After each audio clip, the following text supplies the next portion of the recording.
Hello everyone, आज इस video में हम पढ़ेंगे क्लास 10th का चैप्टर फर्स्ट, जो कि हिस्ट्री का चैप्टर है, ग्लोरियस इंडिया का नेक्स्ट टॉपिक, जिसमें कि हमें आज शुंग वंश के बारे में पढ़ना है, यानी Shunga dynasty we have to be discuss in this topic. तो इसकी स्थापना अगर हम बात करें तो 185 ईस्वी पूर्व में पुष्यमित्र शुंग ने की। मौर्य राजा वृहद का प्रधान सेनापति था। उसने उसे मारकर सिंहासन पर अधिकार कर लिया था। उसने 151 ईस्वी पूर्व तक राज्य किया। उसने कई युद्धों में विजय प्राप्त की और अपने राज्य काल में 2 बार अश्वमेध यज्ञ किया। सुप्रसिद्ध संस्कृत व्याकरण पतंजलि अश्वमेध यज्ञ में भी उसका पुरोहित था। पुष्यमित्र के बाद शुंग वंश में जो प्रमुख राजा हुए उनके नाम थे अग्निमित्र, ज्येष्ठमित्र, भद्रक, भागवत और देवभूति। देवभूति को उसके आत्महत्या वासुदेव ने लगभग 73 ईस्वी पूर्व में सिंहासन से उतार दिया था। तो हमने देखा कि शुंगा डायनेसिटी जो है वो बहुत ही शॉर्ट पीरियड के लिए ही शासनकाल में आई थी। अब इसके बाद जो नेक्स्ट आया था आपका सातवाहन। तो सातवाहन डायनेसिटी जो है ये आंध्र में सिमुक नामक व्यक्ति ने लगभग 7 ईस्वी पूर्व में सातवाहन वंश की नींव ला दी। यह राजवंश जो है आंध्र और सातवाहन दोनों नामों से विख्यात है। सिमुक का राज्यकाल जो है 37 ईस्वी पूर्व तक माना जाता है। उसके उपरांत शांतिकर्ण जो है प्रथम ने सातवाहन वंश की शक्ति एवं सत्ता का विस्तार किया। शांतकर्ण प्रथम ने अश्वमेध यज्ञ किया और समस्त दक्षिण भारत पर अपनी सार्वभौम सत्ता स्थापित की। सिमुखा रीजन्स इज रिगार्डेड टिल 37, ये हम बता चुकी हूँ मैं कि आई फर्स्ट जो है इन्होंने यज्ञ करवाए और किस तरह से जो है इन्होंने सार्वभौमिक सत्ता जो अपनी है वो स्थापित कर ली थी। इसके बाद अगर हम देखें तो across entire south India his capital was Pratishthan, modern Pathan, situated on the banks of the river Godavari. After some time of the death of the Shatankarni first, due to the invention made by the Shakas of the power, Satvahan started decline and the rules of the Shaka Kashapatra dynasty began in the Maharashtra, which is known as the Western Kashapatra dynasty. Gautami Putra Shatakarni, who was 23rd ruler of the Satvahan dynasty, eliminated the power of Western Kastarpura Pass and re-established the power. कि हम कहें कि शांतकर्ण प्रथम की मृत्यु के बाद जो है शंको के आक्रमण के फलस्वरूप सातवाहनों की जो शक्ति जो था उसमें ह्रास होने लगा और महाराष्ट्र में शक वंश जो है शासन है आरंभ हुआ, जो पश्चिम छत्र वंश कहा जाता है। सातवाहन वंश में 23 शासक गौतमी पुत्र शांतकर्णी ने जो है पश्चिम क्षत्रपों की शक्ति को नष्ट करके पुनः अपने वंश की शक्ति, समृद्धि और सत्ता स्थापित की। वशिष्ठी पुत्र जो है पुलिमावी ने उज्जैन में शक क्षत्रप रुद्रदमन प्रथम की पुत्री से विवाह किया। रुद्रदमन जो है उसने फिर समस्त भूभाग जो है भारत भाग जो है उनसे छीन लिया, जिससे उसने पश्चिमी क्षत्रपों को पराजित करके जीता था। सातवाहन वंश में 27वें शासक यज्ञश्री शांतकर्णी ने उज्जैनी के क्षत्रपों से कुछ भूभाग को पुनः अपने अधिकार में करके अपनी वंश कीर्ति पुनः स्थापित की।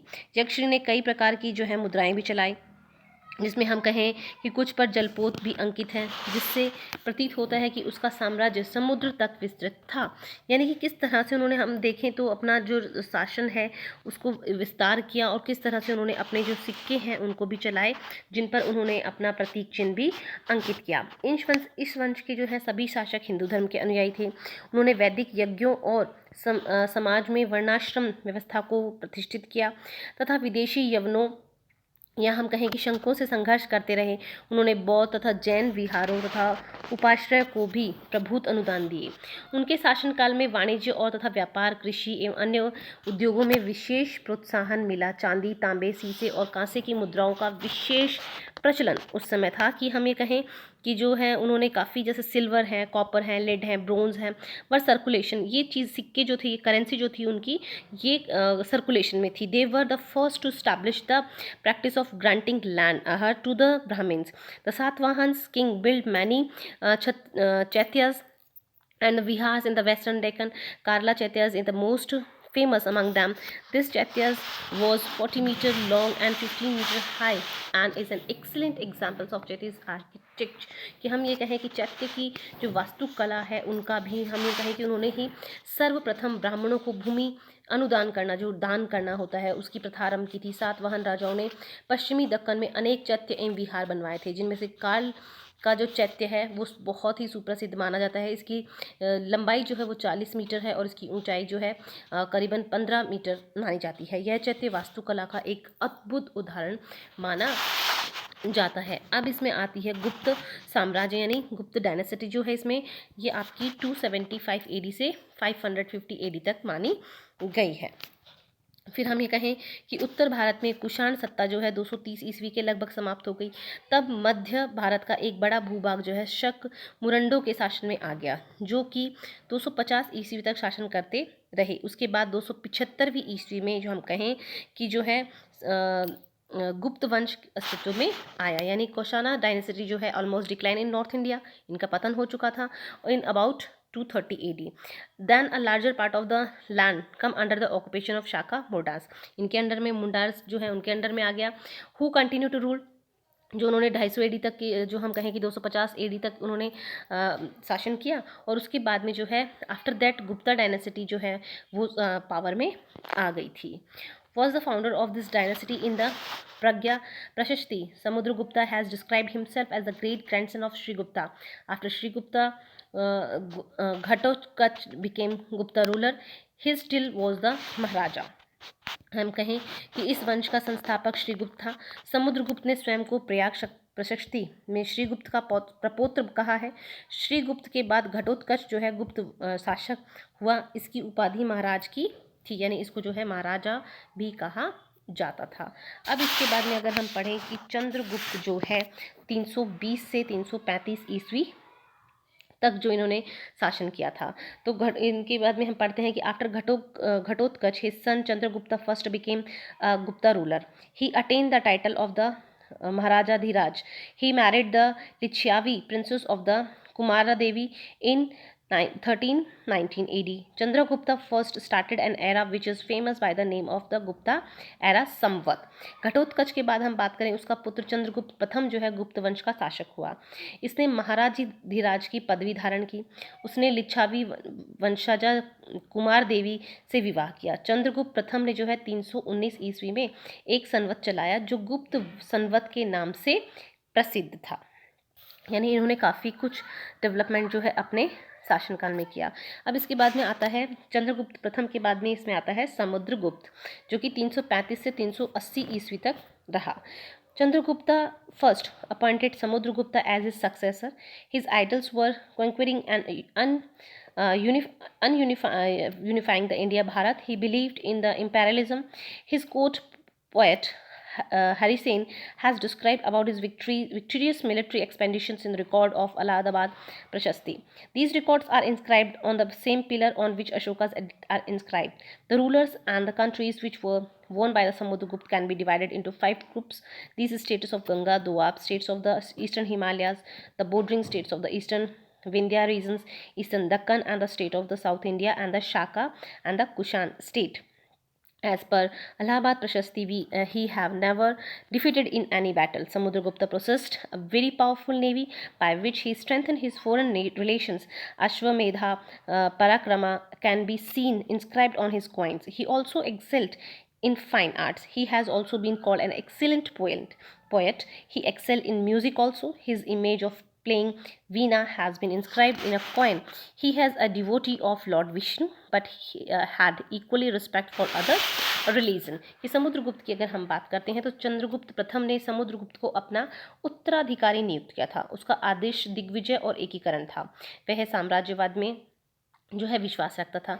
उसके दरबारी कवि हरिकेश ने उसकी सैनिक सफलताओं का विवरण इलाहाबाद प्रशस्ति अभिलेख में दिया है। यह अभिलेख उसकी स्तंभ पर उत्तरीकृत है, जिस पर अशोक का अभिलेख उत्तरीकृत है। इसके द्वारा जीते क्षेत्र को 5 समूह में बांटा जा सकता है। गंगा यमुना दोआब के राज्य, पूर्वी हिमालय के राज्य, पूर्वी विंध्य क्षेत्र, अटाविक राज्य, पूर्वी दक्कन व दक्षिणी पठार, दक्षिणी भारत में राज्य और शक एवं कुषाण राज्य। इलाहाबाद प्रशस्ति के अनुसार हम कहें कि वह भी युद्ध में नहीं हारा था। चंद्रगुप्त के पास एक शक्तिशाली नौसेना भी थी, जिससे वह विदेशों में समृद्ध सुदृढ़ कर सका। समुद्रगुप्त ने अश्वमेध यज्ञ भी किया। उसने सिक्कों पर अश्वमेध पराक्रम लिखा मिलता है। यह ललित कलाओं में भी निपुण था। उसे कविराज भी कहा गया है। वह संगीत में भी निपुण था। एक सिक्के पर उसकी आकृति वीणा बजाती हुई है। यह विष्णु का भक्त माना जाता है, परंतु दूसरे धर्मों का भी समान रूप से वो आदर करता था। कि हम ये कहें कि किस तरह से जो है इन्होंने अपना पूरा का पूरा जो टाइमिंग है वो उनको इन्होंने मैनेज किया। अब इसमें आता है चंद्रगुप्त सेकंड, यानी चंद्रगुप्त द्वितीय, जो 380 से 412 ईस्वी तक रहा। Chandragupta second was the son of the Samudragupta. He has also been called the Deva Raja or the Devagupta. He expanded his empire through marriage, alliance, and victories. He got his daughter married to Vataka king Rudrasena. After his death, Prabhavati became the real ruler by making her young son sit on the throne. Chandragupta II also conquered western Malwa and Gujarat. He made Ujjain his second capital. After attaining victory on Shakas, he adorned the title of the Vikramaditya. कि चंद्रगुप्त द्वितीय के बारे में अगर हम पढ़ें तो चंद्रगुप्त द्वितीय जो है समुद्रगुप्त का पुत्र था। उसका नाम देवराज और देवगुप्त भी मिलता है। उसने अपने साम्राज्य को विवाह संबंधों और विजयों द्वारा बढ़ाया था। यानी काफ़ी जो इसने अपने किंगडम का या अपने राज्य का जो विस्तार किया था वो विवाह संबंध करके या उन राज्यों पर विजय हासिल करके ने हासिल की थी। उसने अपनी पुत्री प्रभावती का विवाह जो है वाटाकट राजा रुद्रसेन से किया, जिसकी मृत्यु के पश्चात प्रभावती अपने छोटे पुत्र को गद्दी पर बिठाकर राज्य की वास्तविक शासक बन गई। चंद्रगुप्त द्वितीय ने जो हम कहें कि पश्चिमी मालवा पे गुजरात को भी जीत लिया। उज्जैन को भी उसने अपनी द्वितीय राजधानी बनाया। शक विजय के पश्चात उसने विक्रमादित्य की उपाधि धारण की थी। तो किस तरह से जो है चंद्रगुप्त द्वितीय ने या चंद्रगुप्त जो सेकंड थे उन्होंने अपनी जो रिलेशंस हैं किस तरह से उन्होंने एक्सपांड किए थे, किस तरह से उन्होंने और जो किंगडम्स थे उनको अपने साम्राज्य में इन्वॉल्व किया था। अब है इसमें कुमार गुप्त महेंद्रादित्य। इन्होंने 414 से लेके 455 ईस्वी तक जो है हम कहें की शासन किया था। After Chandragupta second his son Kumar Gupta became the ruler. Kumar Gupta has been regarded as the founder of the Nalanda University. His empire expanded from the Shrustra to Bengal. In the last day of his rule, he had to face revolt from the Pushpamitra. कि हम कहें कि चंद्रगुप्त द्वितीय के बाद उसका पुत्र कुमारगुप्त शासक बना। कुमारगुप्त को ही नालंदा विश्वविद्यालय का संस्थापक माना जाता है, जो कि एक बहुत बड़ा विश्वविद्यालय है। उसका राज्य सौराष्ट्र से बंगाल तक फैला हुआ था। अपने राज्य में के अंतिम दिनों में उसे पुष्यमित्र के विद्रोह का सामना करना पड़ा था। यानी जब उसका लाइफ एंडिंग पे थी तो उसका जो है लड़ाई जो है या उसका विद्रोह जो है वो पुष्यमित्र के साथ में चल रहा था। फिर है इसमें स्कंदगुप्ता का जो शासनकाल है वो हम कहें कि 455 से 467 ईस्वी तक माना गया है। Although he was not the eldest son, Skandagupta became the successor of the kingdom. It is evident from the Junagadh rock edict that Skandgupta renovated the Sudarshan Lake, which was built by Mauryan ruler. It has been mentioned in the Junagadh inscriptions that while ascending the throne, Skandgupta had to confront the Milech Hungs. Finally, Skandgupta defeated the Hungs. कि स्कंदगुप्ता जो है गुप्त के ज्येष्ठ पुत्र स्कंदगुप्त ज्येष्ठ पुत्र न होते हुए भी राज्य का उत्तराधिकारी बना। जूनागढ़ अभिलेख द्वारा ज्ञात होता है कि स्कंदगुप्त ने मौर्य द्वारा निर्मित सुदर्शन झील का जीर्णोद्धार किया था, यानी उसको दोबारा उसने रिनोवेट किया था। जूनागढ़ अभिलेख में इस बात का उल्लेख है कि सिंहासन पर बैठने के समय स्कंदगुप्त ने मैलेच्छों के रूप में ख्यात हुणों से जूझना पड़ा था। यानी इसके लिए सिंहासन पर बैठना कोई आसान काम नहीं था। स्कंदगुप्त ने अंततः हुणों को पराजित कर दिया था। अब इसमें हम देखेंगे cultural achievements of the Gupta dynasty की गुप्त वंश की जो सांस्कृतिक उपलब्धियां हैं उनके बारे में हम थोड़ा सा यहाँ पे जल्दी से देख लेते हैं कि भारत के सांस्कृतिक इतिहास में गुप्त वंश का बहुत महत्व है। गुप्त सम्राट वैष्णव धर्म को मानने वाले थे। समुद्रगुप्त तथा कुमारगुप्त प्रथम तो उन्होंने वैदिक धर्म, बौद्ध धर्म और जैन धर्म को भी प्रोत्साहन दिया। समुद्रगुप्त तथा कुमारगुप्त धर्म के धर्मानुसार अश्वमेध यज्ञ भी करवाते थे। चंद्रगुप्त द्वितीय ने समय में हम कहें कि चीनी यात्री फाहियान जो है भारत आया था। उसके विवरणों से पता चलता है कि गुप्त साम्राज्य जो है वो काफ़ी सुशासित था। उसमें हम कहेंगे अपराध बहुत कम होते थे और कर भार भी बहुत कम था। राजकाज में की जो भाषा है वो संस्कृत हुआ करती थी। अभिज्ञान शाकुंतलम नाटक तथा रघुवंशम महाकाव्य के रचयिता कालिदास, मुटिक्रिटिजम नाटक के लेखक शूद्रक, मुद्रा राक्षस नाटक के लेखक विशाख दत्त और सुविख्यात कोशकार जो है अमर सिंह गुप्त काल में ही हुए।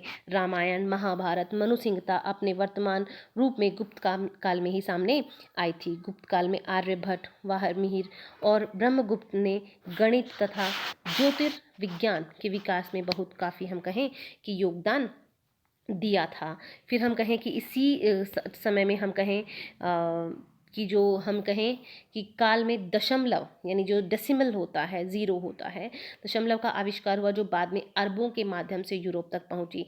उस काल की वास्तुकला, चित्रकला, धातुकला के प्रमाण झांसी और कानपुर के अवशेषों, अजंता की गुफाओं, दिल्ली के स्थित लौह स्तंभ, नालंदा के 80 फुट ऊंची बुद्ध की तांबे की मूर्ति तथा सुल्तानगंज स्थित 7.5 फुट की ऊंची बुद्ध की तांबे की प्रतिमा जो है उसमें मिलते हैं कि काफ़ी कुछ जो है इनके अचीवमेंट्स उस समय हम लोग देख सकते हैं। Society in the Gupta period कि गुप्त कालीन के अंदर जो है समाज किस तरह का हुआ करता था। तो हम देखें कि society was traditionally divided 4 parts during the Gupta periods. The place of Brahmins was regarded to be the highest. Their duties were studying, teaching, performing yajnas and charity. The Kshatriyas were responsible to protect the nation. Vaishyas were in the occupations of trading and commerce. Sudras were services providers. In Gupta periods, the bond of occupation with caste weakened. Despite this, the basis of caste remained prevalent. Women had an important place in the society. In religious activities, the presence of wife along with the husband was mandatory. Women were educated. Veil parda system was not prevalent. At this time, 8 types of marriage were prevalent. The practice of swamvara was there.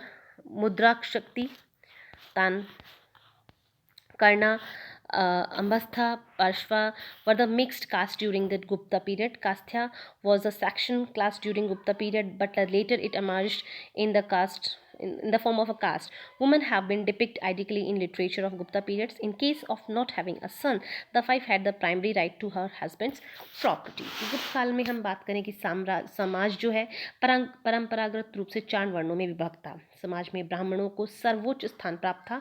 उनके कर्तव्य माने जाते थे कि अध्ययन है, अध्यापन है, यज्ञ और दान करना है। क्षत्रिय जो जाति इसमें आती थी उनका कर्तव्य राष्ट्र की रक्षा करना था। वैश्य का कार्य था व्यापार और वाणिज्य को आगे बढ़ाना। शूद्र सेवा प्रदाता होता था कि जो सेवा लोगों की करता था। गुप्त काल में हम कहें कि जातियों के विषय में व्यवसाय का बंधन जो है वो शिथिल होने लगा था। फिर भी वर्णों का आधार गुण और कर्म न होकर जन्म ही था। स्त्रियों का समाज में महत्वपूर्ण स्थान था। धार्मिक कृत्यों में पति के साथ पत्नी की उपस्थिति अनिवार्य थी। स्त्री शिक्षा का प्रचलन भी था। प्रदा प्रथा नहीं थी। उस समय 8 प्रकार के विवाहों का प्रचलन था। स्वयंवर प्रथा भी विद्यमान थी। गुप्त काल में मिश्रित जातियों जैसे कि हम कहें मूर्धा शक्ति है, कर्ण है, अम्बट है, पाशव है आदि उग्र थी। कायस्थ गुप्त में युग के जो है एक वर्ग था, परंतु बाद में इसे भी एक जाति का रूप जो है अस्तित्व में आया। गुप्तकालीन साहित्य में नारी का आदर्श चित्रण किया गया है। पुत्र के अभाव में पुरुष की संपत्ति पर उस पत्नी का प्रथम अधिकार होता था। तो आज की वीडियो में इतना ही। I hope that you all have to be understand. Thank you for watching my video.